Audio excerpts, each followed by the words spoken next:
Hey guys, this is JB3 and welcome back to another episode of FIFA 19 Career Mode Youth Edition featuring Morecambe FC. And in this episode, we'll get through another couple games in April after getting 2 wins against Sunderland, and Preston North End will take on Stoke City, and we'll try and take on Bristol City. We'll have to see how we do. Hopefully we can continue our run of form after the past 2 games. Hopefully April will be good to us and we can see ourselves into the playoff promotion battle for the championship.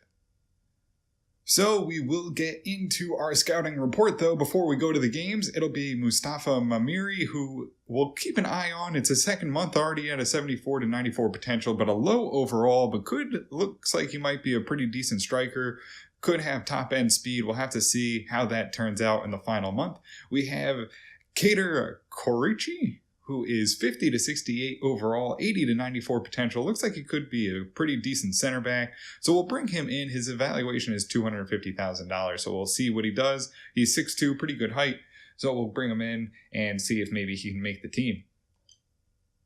And we also have Kader Missouri, who is 69 to 93 potential. So we'll give it another month, see where that ends up. And we'll have our second month here in Belgium. We have Maxime Plativot, who is 73 to 93, looks like he could be a decent right back, and Romain Mays, who's 68 to 92, but nothing here to bring in. We'll have to scout for another month. And we have our second month here in Norway. We have Harold Eriksson, who looks like he might be a pretty decent striker. We'll give him another month. He does have a pretty good overall, 48 to 64, and a good evaluation at 170, and a potential of 71 to 94. So we'll have to keep an eye on him for another month. And then we have Arvid Johansson, who is also 48 to 66 and a 70 to 94 potential. We'll give him another month as well. He does have a $200,000 evaluation. So we'll give each one another month, see what happens in the final month here in Norway. So we'll go through our youth academy, take a look at maybe see if we can bring anyone in, or maybe see how people are developing, see if we can get rid of them. We have Florian Dupont from Belgium, 82 to 94, 15 years of age. We have Gordon Taylor, who's still got a pretty decent potential at 75 to 93. We have Lewis Ross, who is 65, who we might bring in for next season. He was probably going to want to come in at the end of the season, though. He's 5'5", 83 to 94 potential, though, so definitely a player that we'll look to bring in at some point. Kader Korichi, who we just brought in, 80 to 94 evaluation, 58 overall center back, which is good because we really don't have a lot of depth of natural center back, so we'll have to keep an eye on him and see how he progresses. Emmanuel Diabete, who's 83 to 89 potential. I think we're going to let him go. I think we're just too stocked up on the midfield there and on wingers. So we'll let him go and see if he can find another club. We also have Johan Vogel, 81 to 94, 63 overall, 15 years of age goalkeeper. We have Ladislav Sarne, 85 to 91, 62 potential central defensive midfielder. Angus Scott, who's 81 to 91. Leandro Ortiz, who's the striker from Venezuela, 75 to 93. Good potential still, but that overall is just low, and at 18 years of age, it could be a struggle for him to find the squad, but we'll have to keep an eye on his potential for another month. Theo Haas, 70 to 93, the left winger from Switzerland. And then we have Droslav Reznik, say that, 6'4", goalkeeper out of the Czech Republic, 85 to 91, 59 overall. Niles Lund, the center forward from Norway, 60 overall right now, 87 to 94 potential. Definitely looks like he might be a decent striker for us. We're going to keep training his finishing, see if maybe he could help us next year score some goals up front in replace of Park, and that will do it for our youth academy. So we'll get into the game against Stoke City. We'll go with our standard starting lineup as of now. Vergara is back in at center back. He's been really shoring up the defense as of late, so hopefully he can continue to do the job there. Sarek has a little bit of fatigue after that injury in the last game. It was just a bruised shoulder. He was out for 5 days, so still recovering. So something we'll have to keep an eye on. We might have to sub him out early, but he's in good form, so we're going to keep him on the field and hopefully grab 3 points against Stoke City. And we'll get this game underway. Romano gets it through to Park. He tries to lay it off to Sarr. Can he hold? He has to get around the defense, finds a little gap, drives into the box, takes the shot, and it's knocked away. Lucero tries to cover it, and it's knocked away again. Park can't get to it as it's cleared away. Off to the wing, it's sent across. LeConte can't hit it. LeConte lays it right to the foot of the Stoke City player, and he puts it in. And I just don't understand these clearances. It's like he got the ball and literally passed it to him. It was a perfect pass to the Stoke City player. Just unbelievable. Trying to head it back into the midfield away from goal. LeConte heads it right to the Stoke City player, and Awazi can't make the save. And it's early here, 1-0 against Stoke City. Romano sends it out to Munn. Munn tries to get it through to Romano, and on net, it takes a deflection, and Romano puts it home for a goal. It's 1-1 Morecambe FC as we answer right back. A good pass, a lucky deflection, and put another pizza in the oven for the young Italian as Romano puts home another goal. 1-1 here against Stoke City in the championship game at the Globe Arena.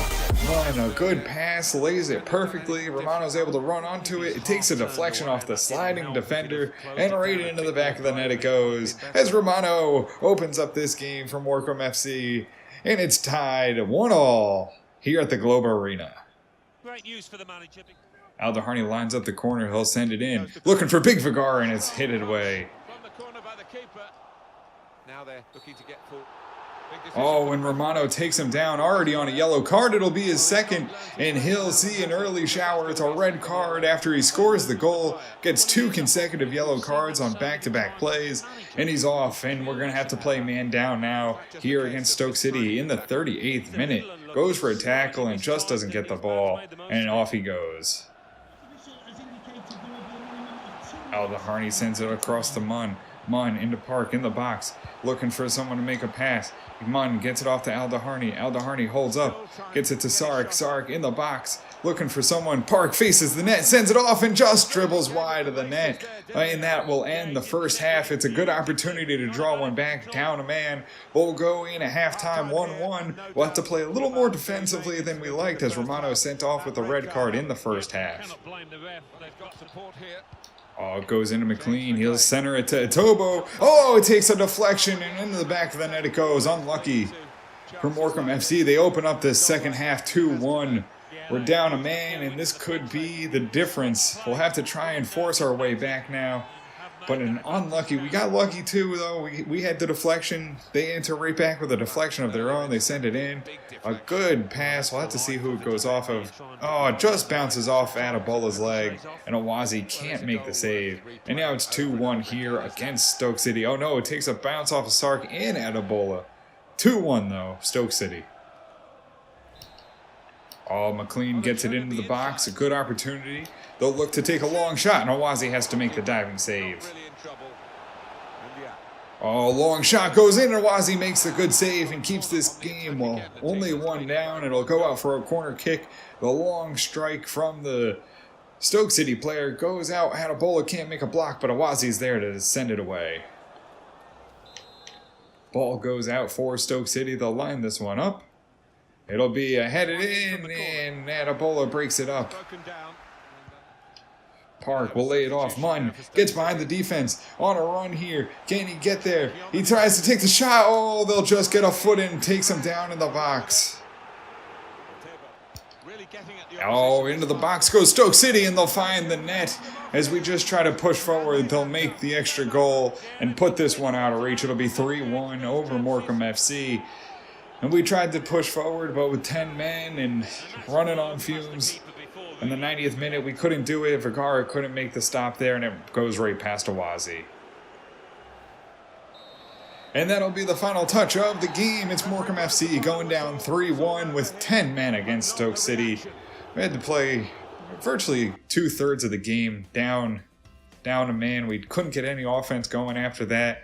And Stoke City will take the lead. It's Munn with an 8.0, Awazi 6.8, LeConte 7.3, Vergara 6.7, Adebola 7.2, Soderberg 6.8, Romano 7.6, Lekkonen 5.6, Burns a 5.9, Aldaharni 7.4, Park a 6.6, Lazaro 6.8, Sark 7.2, and that'll do it for us here against Stoke City. So we'll get into this game against Bristol City. We'll have to make some changes here as we do have a game. It's a game on Wednesday after that Saturday game against Stoke City. So it'll be Awazi in net with Zayatev, Adebola, Magnuson, and Vergara across the back, Gomez, Burns, and Lekanen in the middle, and then Cortez, Miro, and Decker up front. Wyman gets it in deep. It'll be an opportunity for Brownhill. He'll pass it back. Off to Hunt, sends it into the middle, and Smith gets enough on it, but Awazi makes the save. Cortez will dump it in. He'll get it on the Miro. Miro looking for Gomez in front of the net. Oh, DePaul makes a great save. Kelly clears it off the line, and Bristol City will survive the offensive attack. Zayatev gives it off to Gomez. Gomez off to Burns. Burns right into Lekanen. He finds Miro in front of the net, takes the strike, and just wide of the net it goes. Another opportunity for Morecambe FC, but they can't capitalize. It's still 0-0. Oh, goes off the sidebar. Zayatev sends it in. He'll have to get it cleared. He gets it off to Magnuson and back to Zayatev and off to safety. We survived the offensive approach by Bristol City. Burns gets it off to Miro. He'll lay it to Gomez. Gomez will try and drive here. Tries to get it off. Gets it off to Cortez, who's behind the defense. Centers it off to Miro, who takes a smash. Can't get it. Loose ball in the box, and he can't get it into the net, and Bristol City will cover it.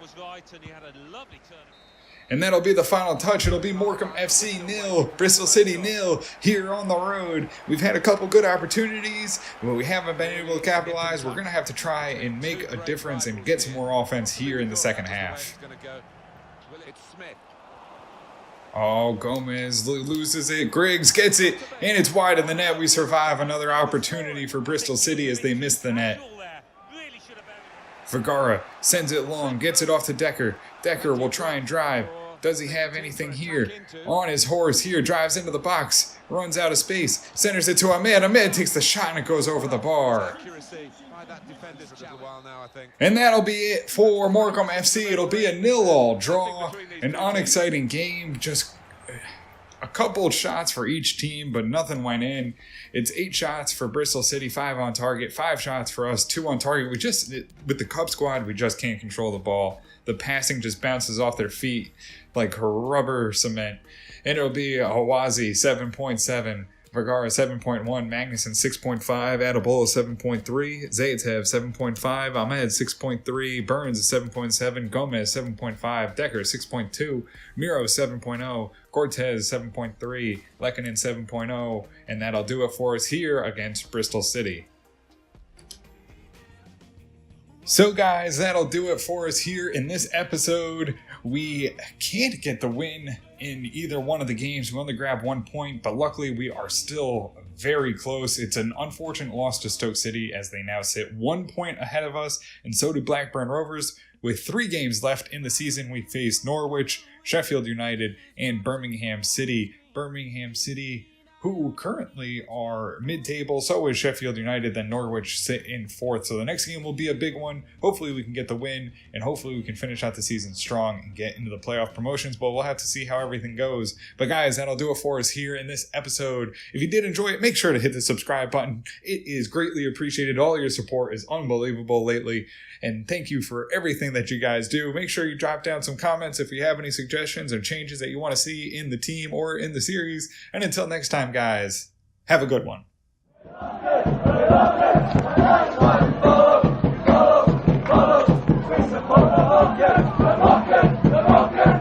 the way we like it. We like it. We like it. Oh.